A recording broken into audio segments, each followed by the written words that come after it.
বিদায় হয়ে গেছে। আজ থেকে 30 বছর আগে যে সন্তানটা জন্মগ্রহণ করেছে, আমার চাইতে 30 বছর আগের সন্তানটা আল্লাহর নিকটবর্তী, জান্নাতের নিকটবর্তী, রাসূলের নিকটবর্তী। কারণ সে 30 বছর আগে হলেও পয়গম্বরের নিকটে, এমনকি আজকের সন্তানটাও আগামীকালের সন্তান থেকে একদিন হলেও আল্লাহর নবীর নিকটে। সুতরাং পূর্ববর্তীদেরকে গালি না দিয়া তাদের মতো হওয়ার চেষ্টা করেন। আপনি আপনার বাবার দিকে তাকান, মায়ের দিকে তাকান। ভাই, এই এলাকার কথাও যদি বলি, এখনকার হালত তো ভিন্ন। 20 বছর আগেও বলেন তো, আমাদের দেশের যে সমস্ত মহিলারা ছিল, রাস্তা দিয়ে হেঁটে হেঁটে যাইতো, 60 বছরের মুরব্বী, 70 বছরের মুরব্বী, রাস্তায় যদি কোনো বেগানা পুরুষ দেখতো, পুকুর পাড়ে যেয়ে নামতো। রাস্তায় কোনো বেগানা পুরুষ দেখলে এই পর্যন্ত ওড়না টেনে দিত, শাড়ির আঁচলটা এই পর্যন্ত টেনে দিয়ে ওই গাছের আড়ালে, বিল্ডিং এর আড়ালে, টিনের চালের আড়ালে লুকাইতো। আর বর্তমান সময়ে নারীরা পুরুষদেরকে দেখার সাথে সাথে লুকাবে তো দূরের কথা, ওড়না বুকে থাকলেও সেটা সরায় দেয়। এটাই বাস্তব। তার মানে আমার মা খালারাই ভালো, সামনে যারা আসতেছে এরা যতদিন যাচ্ছে ততই উগ্র হচ্ছে, ঠিক কিনা? নারীদের হালত তো এখন এরকম, মাআযাল্লাহ, আল্লাহ মাফ করুক, বেশিরভাগ মানুষই তো ভালো, কম মানুষই খারাপ। কিন্তু বর্তমান সময়ে বেশিরভাগ মানুষই খারাপ, কম মানুষই ভালো। যার কারণে মা বোনরাও দিন যত যাচ্ছে উগ্র হচ্ছে। বাজারে যাবেন নারী, মার্কেটে যাবেন নারী, সংসদের মধ্যেও নারী, সব জায়গায় নারী। আর পুরুষরা সব ঘর জামাই হয়ে বসে আছে শ্বশুর বাড়ি। নারী বেশি না? ফিতনা বাড়তেছে না কমতেছে? নিজে কিনে দিবেন, কাপড় পছন্দ হবে না, তার নিজের যাওয়া লাগে। আর মাশাআল্লাহ দিলে কাপড়ওয়ালা দোকানদারও হয়েছে, খালি গিয়েছে ভাবি, আসসালামু আলাইকুম ভাবি, এই বসে, এই চা দে ভাবি রে। আপনি গেলে 5 টাকার জিনিস 15 টাকা, ভাবি গেলে 5 টাকার জিনিস 2.5 টাকা। কি বলেন? দেখেন ফিতনা এভাবেই হয়। আমাদের মা খালারা উঠানের মধ্যেও কোনোদিন শাড়িও নাড়তে দিত না, না জানি আবার কোনো পরপুরুষ দেখে ফেলে এই ভয়। জামাও নাড়তো না, ছায়াও নাড়তো না, কোনো পরপুরুষ দেখে ফেললে গুনাহ হবে। এ মুসলমান নবীর উম্মত, আমি আমার মা বাবার কথা যদি বলি, আপনার মা বাবা দাদার কথা বলেন।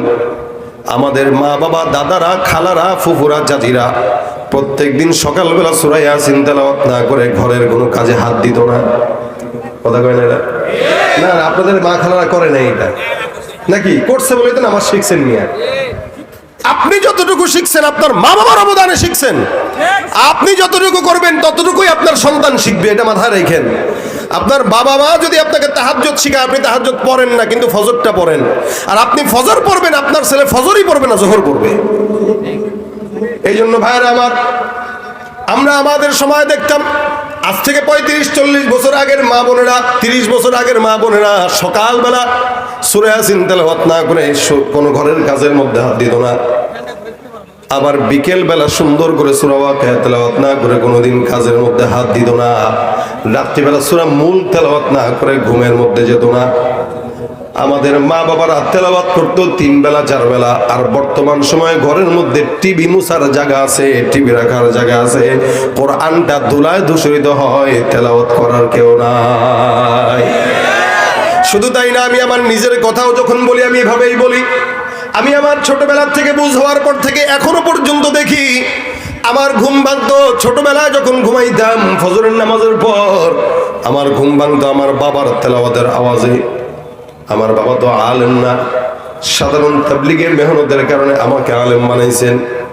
প্রায় 40 বছর যাবৎ সচিবালয়ে চাকরি করছেন একজন সরকারি অফিসার। কিন্তু দাওয়াত ও তাবলীগের মেহনতের কারণে আল্লাহ পাক রব্বুল আলামিন বুঝ দিয়েছেন, যার কারণে সন্তানকে আলেম বানাইছেন। কিন্তু আল্লাহর রহমতে আমার বাবার 76 বছর হয়ে গেল প্রায়। আমি আমার বাবাকে এমন কোনো দিন দেখি নাই যেদিন 2-3 বেলা কোরআন তেলাওয়াত না তেলাওয়াত করছে। যার কারণে ছোটবেলায় ঘুম থেকে যখন জাগতাম বাবার কোরআন তেলাওয়াতের আওয়াজে ঘুম ভাঙতো, আমার মায়ের জিকিরের আওয়াজে ঘুম ভাঙতো।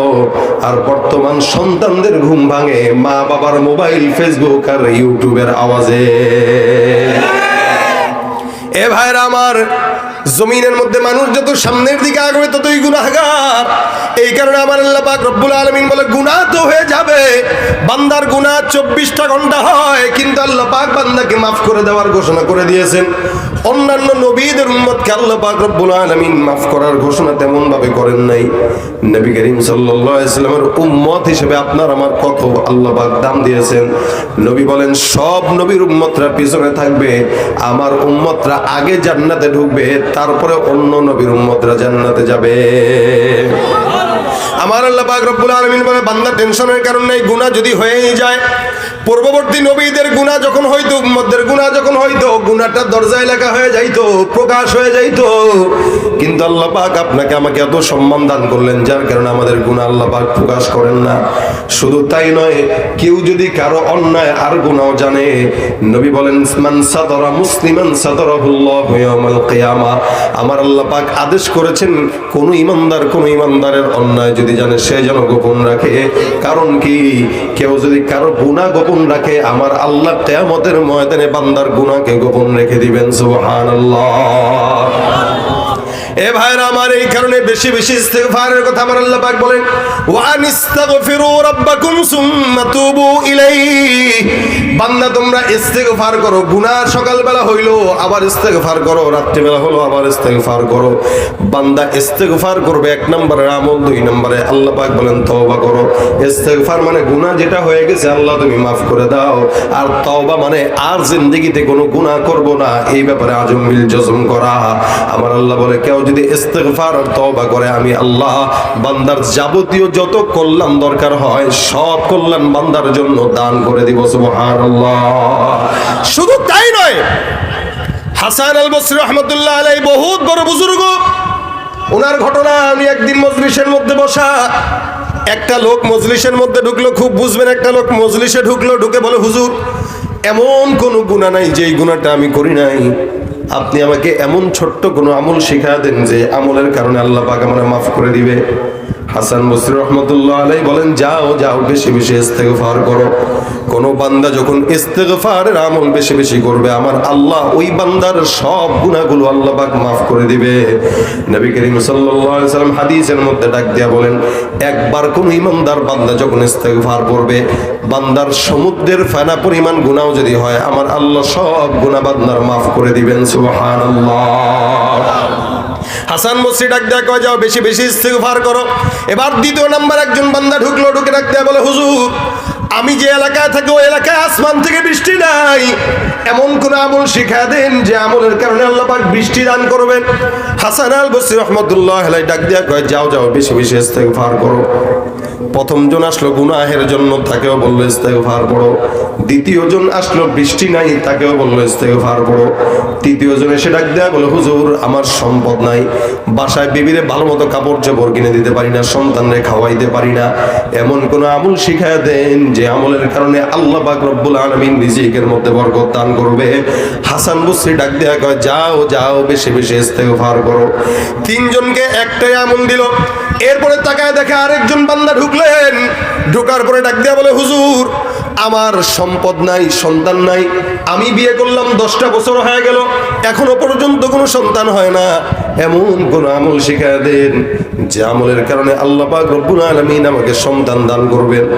আমাদের দেশে কিছু কিছু মানুষ যাদের সন্তান হয় না, এরা সন্তানের জন্য খাজার দরবারে মাজারে যায় সেজদায় পড়ে থাকে, ঠিক কিনা?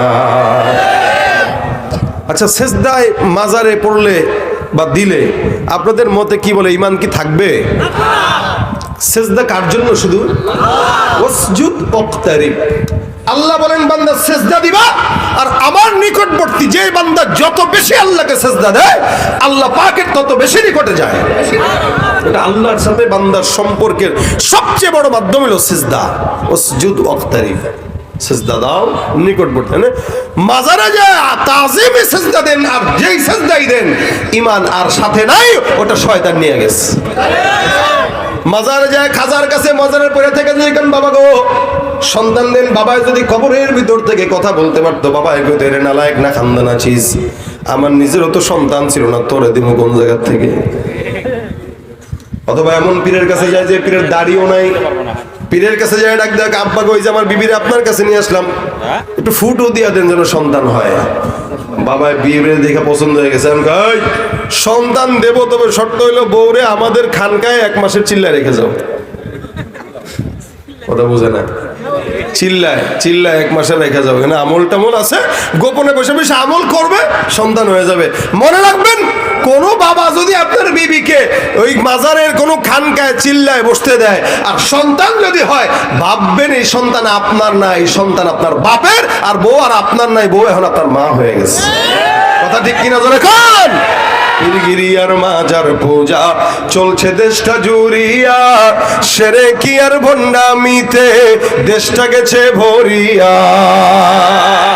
পীরগিরিয়ার মাজার পূজা চলছে দেশটা জুড়িয়া, সেরে কি আর ভণ্ডামিতে দেশটা গেছে ভরিয়া। গাজার কলকি টান মারিয়া, গাজার কলকি টান মারিয়া দেখায় খাজার শান।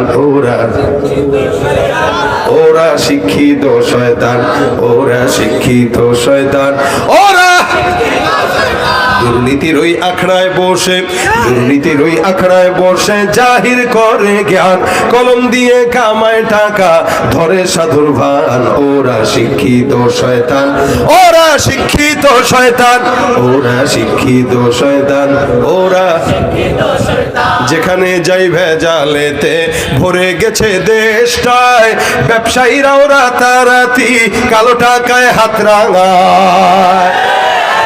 ডিমের একটা পিসের দাম 16 টাকা, কি কোন ঠিক না? আচ্ছা কোন তো ডিমটা পারে কে, নাকি ব্যবসায়ী? ব্যবসায়ী যদি পারতো তাহলে কইতাম তোর কষ্ট হইতেছে, তুই টাকা নে, 20 টাকা নে, সমস্যা নেই। মুরগি পারে ফ্রি, ধান্দাবাজি করে ব্যবসায়ী। মুরগি যদি বুঝতো আর জানতো আমি কষ্ট করে কক কক কক কক কক করে ডিমটা পারি, আরে শয়তানের ঘরে শয়তান দুর্নীতিবাজ আমার এই ডিম আমার থেকে ফ্রি নিয়ে এরপরে এটা নিয়ে ধান্দা করে, তাহলে আজকে থেকে আমারে দিবি 10 টাকা, এরপরে ডিম একটা পারবো, 10 টাকা দিবি না, ডিম পারা বন্ধ। দেখেন কৃষক শ্রমিক এই যে সুন্দর ফসল ফলায়, কিন্তু কৃষক টাকা পায় না, টাকা পায় ধান্দাবাজ। ঠিক কিনা জোরে কর? যেখানে যাই ভেজালেতে ভরে গেছে দেশটায়, ব্যবসায়ীরাও রাতারাতি কালো টাকায় হাত রাঙায়। ভেজাল থেকে বাঁচতে হলে, ভেজাল থেকে বাঁচতে হলে খোলা রাখো কান। ওরা শিক্ষিত শয়তান, ওরা শিক্ষিত শয়তান, ওরা শিক্ষিত শয়তান। শিক্ষাঙ্গনের দিকে ভাইরে দেখো না চোখ মেলিয়া, ছাত্ররা সব বই ছাড়িয়া থাকে শুধু প্রেম লইয়া। কারা কারা বিয়ে করো নাই হাতটা তুলে দেখাও তো, বিয়ে করে নাই কারা কারা? কই হাত তুলে না কে? বিয়ে করে নাই কারা কারা? ও যে মুরব্বী, আল্লাহ সি সি সি সি মুরব্বী, বুঝে না, বুঝে নাই, বুঝে নাই, নতুন সমস্যা নাই, বিয়ে আরেকটা দেওয়া যাবে, মহিলা অনেক আছে। এরা বিয়ে করে নাই, হাতটা জোরে তুলো, হাতটা জোরে তুলো। নারে তাকবীর। শুধু অবিবাহিতরা লিল্লাহে তাকবীর। যেগুলো বিয়ে করে না এগুলার হোন্ডার পিছনে গার্লফ্রেন্ড নিয়ে ঘোরার একটা সুযোগ, কথা কয় না? এই কারণে বিয়ের সময় মতো করা দরকার আছে না নাই? বিয়ে যত সহজ হবে জেনা তত কমবে, বিয়ে যত কঠিন হবে জেনা তত বাড়বে, বিয়ে যত কঠিন হবে জেনা তত বাড়বে। এই জন্য সময় মতো বিয়ে করাটাই হলো ইমানদারির আলামত। ঠিক কিনা? শিক্ষাঙ্গনের দিকে ভাইরে দেখো না চোখ মেলিয়া, ছাত্ররা সব বই ছাড়িয়া থাকে শুধু প্রেম লইয়া। অস্ত্র সে তো সঙ্গের সাথী, অস্ত্র সে তো সঙ্গের সাথী হইতে মাস্তান। ওরা শিক্ষিত শয়তান, জয় ওরা শিক্ষিত শয়তান, ওরা শিক্ষিত শয়তান। আলেম নামেও কতক দেখো টাকার মোহে পড়িয়া, স্বার্থের পিছে দৌড়াইতেছে কোরআন হাদিস ছাড়িয়া।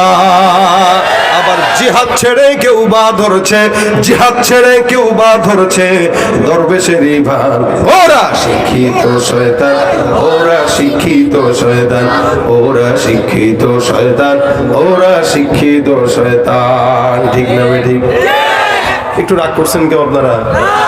সবাইরেই দিছি, কথা কয় না? সবাইরেই দিছি, আমি আমারেও দিছি। যারাই অন্যায়ের পথে থাকবে আমরা তাদের বিরুদ্ধে, অন্যায়ের পক্ষে যে থাকবে আমরা তার পক্ষে আছি।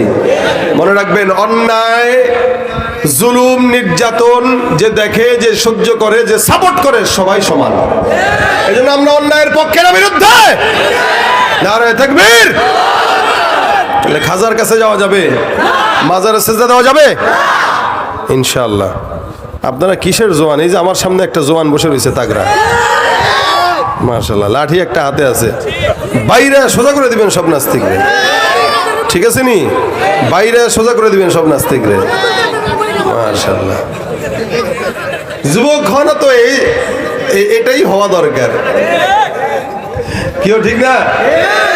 শাবাবাত হো তো এসি হো। ভাইরা আবার দেখেন, হ্যাঁ ঠিক আছে, একজন আসছে প্রথমে গুনাহের জন্য, তাকে কি বলছে? কথা কয় না। তারপরে আসছে বৃষ্টি হয় না, তাকে কি বলছে? তারপরে আসছে সম্পদ নাই, তাকে কি বলছে? তারপরে আসছে সন্তান নাই, তাকে কি বলছে? আরেকজন এসে ডাকতে হয়, হুজুর আমার ক্ষেতের মধ্যে ফসল নাই। কয় যাও যাও বেশি বেশি ইস্তেগফার করো। আরেকজন এসে কয় হুজুর পেরেশানিতে আছি, সরকারের সময় স্বৈরাচারীর সময় মামলা দিছিল, ওই মামলা নিয়ে এখনো পেরেশানিতে। এমন কোন আমল শিখায় দেন যে আমলটার কারণে পেরেশানি দূর হয়ে যাবে। হাসান বসরি ডাক দেয়া কয় যাও যাও বেশি বেশি ইস্তেগফার করো।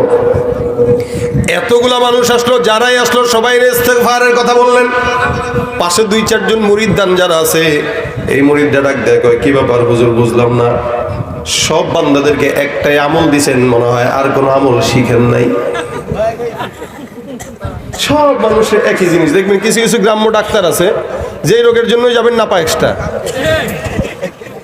ওষুধ একটাই, পেট ব্যথা তো নাপা এক্সট্রা, মাথা ব্যথা নাপা এক্সট্রা, জ্বর তো নাপা এক্সট্রা। গুলিস্তানে আরো বেশি আছে, পল্টনে গুলিস্তানে মাজার ব্যথা, বাতের ব্যথা, পেটের ব্যথা, চোখের ব্যথা, মাথার ব্যথা, সব ওষুধ একটা, টাকা হইল 10 টাকা। হাসান আল বসরি ডাক দিয়ে বলতেছেন হুজুর এতগুলো মানুষ আসলো, আমল দিলেন একটা, কারণটা বুঝলাম না। হাসান বসরি বলেন এই আমলটা আমি নিজে দেই নাই, এই আমলটা আমার আল্লাহ পাক কোরআনের মাধ্যমে বান্দাকে জানিয়ে দিয়েছেন। সুবহানাল্লাহ। আমার আল্লাহ পাক ডাক দিয়া বলেন ফাকুল তুস্তাগফিরু রাব্বাকুম ইন্নাহু কানা গফফারা ইউরসিলিস সামাআ আলাইকুম মিদরারা ওয়া ইউমদিদুকুম বিআমওয়ালিন ওয়া বানিনা ওয়া ইয়াজআল লাকুম জান্নাতিন ওয়া ইয়াজআল লাকুম আনহারা। আমার আল্লাহ পাক রব্বুল আলামিন বলেন তোমরা বেশি বেশি ইস্তিগফারের আমল করো, কেননা কোন ইমানদার বান্দা গুনাহ করতে করতে করতে করতে যদি পাহাড় সমান করে ফেলে, আমি আল্লাহ পাক ওয়াদা করলাম বান্দার নেককার ভাবে ইমানের সঙ্গে আমলের সঙ্গে ইস্তিগফার করবে, সব গুনাহগুলো আমি আল্লাহ ধুয়ে মুছে সাফ করে দিব। এটা হলো 1 নম্বর, যারা গুনাহগার তাদের জন্য আমি আল্লাহর আয়াত। 2 নম্বর ইউরসিলিস সামাআ আলাইকুম মিদরারা, কোন ইমানদার বান্দা যদি বৃষ্টি না আসে আসমান থেকে, ওই বান্দা যখন ইস্তেগফার করবে, আমি আল্লাহ পাক রব্বুল আলামিন বান্দার ইস্তেগফারের কারণে আসমান থেকে বৃষ্টির ফয়সালা করে দিব। কোন বান্দা 3 নম্বর ওয়াইন্দিদুকুম বিআমওয়াল, দোকানপাটে ব্যবসা বাণিজ্যে বরকত নাই, বেচা কিনাও নাই, সম্পদ নাই, বহুত সম্পদের অভাব, আমার আল্লাহ ডাক দেয়া কয় বাবা বান্দা ইস্তেগফার আদায় করো, আমি আল্লাহ পাক বান্দার ইস্তেগফারের মাধ্যমে সম্পদের মধ্যে বরকত দিব। আবার কারো যদি সন্তান না হয়, বিয়ে করছে সন্তান নাই, বান্দা ইস্তেগফার পড়বা ওয়ায়ুমদিদুকুম বিআমওয়ালিন ওয়া বানিন, আমি আল্লাহ ইস্তেগফারের মাধ্যমে তোমাকে সন্তান দিয়া ভরপুর বরকত দিয়া দিব। ওয়া জাআল লাকুম জান্নাতিন ওয়া জাআল লাকুম আনহারা, ফসল যদি ফসলে বরকত না হয়, বান্দার যত প্রকার বরকত দরকার আসমান থেকে ফয়সালা করে দিবেন কে? তুমি পারো করতে মোচন অভাব দুঃখী লোকের, তুমি পরম মুক্তিদাতা মালিকে জগতের, তোমার কাছে চাই যে পানা, তোমার কাছে চাই যে পানা, আমরা প্রতিদিন তোমার দয়ায় পূর্ণ আমার সারা নিশিদিন। আল্লাহ তুমি দয়ার সাগর, আল্লাহ তুমি দয়ার সাগর, রহমানুর রহিম, তোমার দয়ায় পূর্ণ আমার সারা নিশিদিন। কার দয়া? আমার পয়গম্বর বলেন, মাল্লাজিমাল ইস্তিগফার জাআলাল্লাহু লাহু মিন কুল্লি হাম্মিন ফারজা ওয়া মিন কুল্লি দিকিন মাখরাজা ওয়া রাযাকাহু মিন হাইথু লা ইয়াহতাসিব। কোন ঈমানদার বান্দা যখন জবানের মধ্যে ইস্তিগফারকে লাজিম বানায় নেয়, আমার আল্লাহ ওই বান্দাকে সহযোগিতা করা আল্লাহর জন্য লাজিম বানায় নেয়। ইউমাত্তিউকুম মাতাআন হাসানা, ইউমাত্তিউকুম মাতাআন হাসানা। দুনিয়ার যত মাতা দরকার, যত ভোগ সামগ্রী দরকার, কল্যাণ ভোগ সামগ্রী দরকার, সব কিছু আল্লাহ পাক ইস্তিগফারের মাধ্যমে বান্দাকে দিবে। কতদিন? ইলা আজালিন মুসাম্মা, নির্দিষ্ট সময়, মওত পর্যন্ত। সুবহানাল্লাহ। তাহলে আপনার ইস্তিগফার পড়া শুধু কি হুজুরের জন্য দরকার নাকি ব্যবসায়ীর জন্য দরকার? আপনার যদি গুনাহ মাফের জন্য ইস্তিগফার পড়তে না মন না চায়, আপনি বড়লোক হওয়ার জন্য হইলেও পড়েন। কারণ এই দেশে বড়লোক হইতে চায় না এমন কেউ নাই, সবাই ধনী হতে চায়, কিন্তু আগায় হইলো উল্টা পথে, ভাও পথে আগায় না। ধনী হইতে চায়, নেতার খাতায় নাম লেখায় দুর্নীতি করে জনগণের টাকা চুরি করে তারপরে বাড়ি বানায়। এই জন্যই তো 16 বছরের পরে বাড়ি আর বাড়ি থাকে না, এটা পুইরা ছাই খাই হয়ে যায়। ওই যে টাকাটা কামাইছিল উল্টা পথে, ভাও পথে না।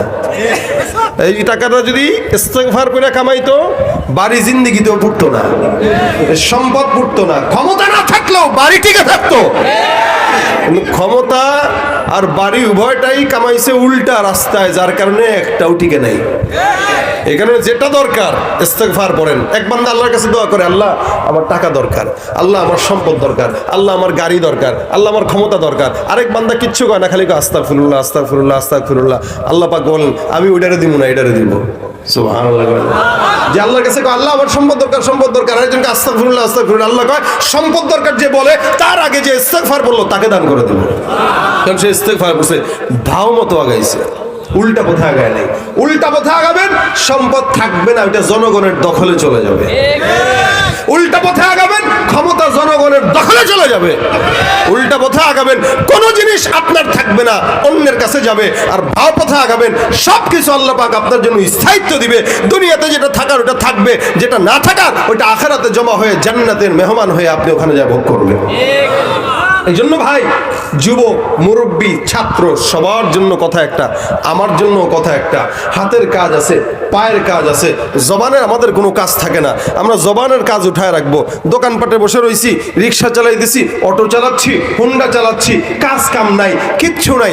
চায়ের দোকানে বসে গীবত শেখায়েত না করে যতক্ষণ সময় হয় আস্তাগফিরুল্লাহ আস্তাগফিরুল্লাহ আস্তাগফিরুল্লাহ। প্রতিনিয়ত নবী করিম সাল্লাল্লাহু আলাইহি ওয়াসাল্লাম বলেন, আমি নিজে রাসূল হওয়ার পরেও 100 বার ইস্তিগফার পড়তাম। তাহলে রাসূল যদি 100 বার পড়েন, আমাদের তো 1 কোটি বার পড়া দরকার।